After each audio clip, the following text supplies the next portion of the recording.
first an educator, but a learner, or ultimately a teacher, but lastly still a learner.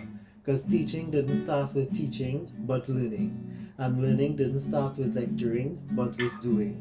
So how can I expect a student to learn if I am not learning about learning? Not that it is important that I can spell pedagogy or quote John Dewey or talk about Len Vygotsky. No. Not that it is important that I can list every instructional strategy, talk about students working collaboratively, or think about using every educational technology. No, that is not important if my learning about learning isn't also learning about my learners' learning.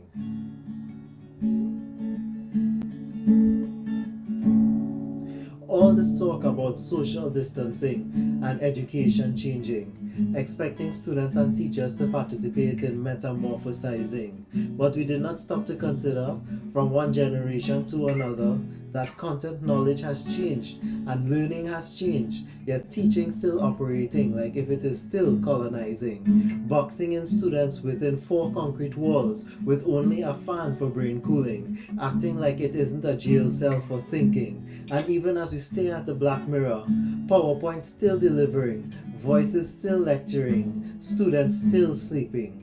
We ourselves exist inside four concrete walls, without the chalk dust, but with our clothes, the markers still staining, staring through steel windows and steel bar doors, imprisoned by book reading, syllabus following, past papers marking, and test giving, with rare glimpses of learning about learning.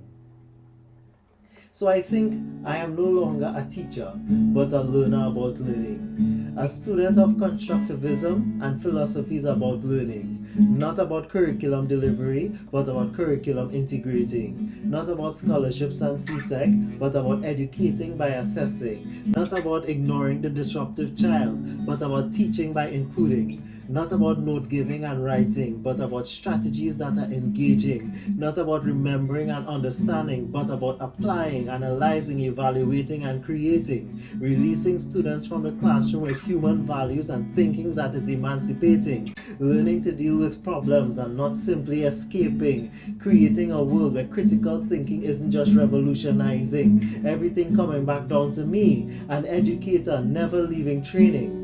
For the success of my students depends on me, teaching myself the art of learning about learning.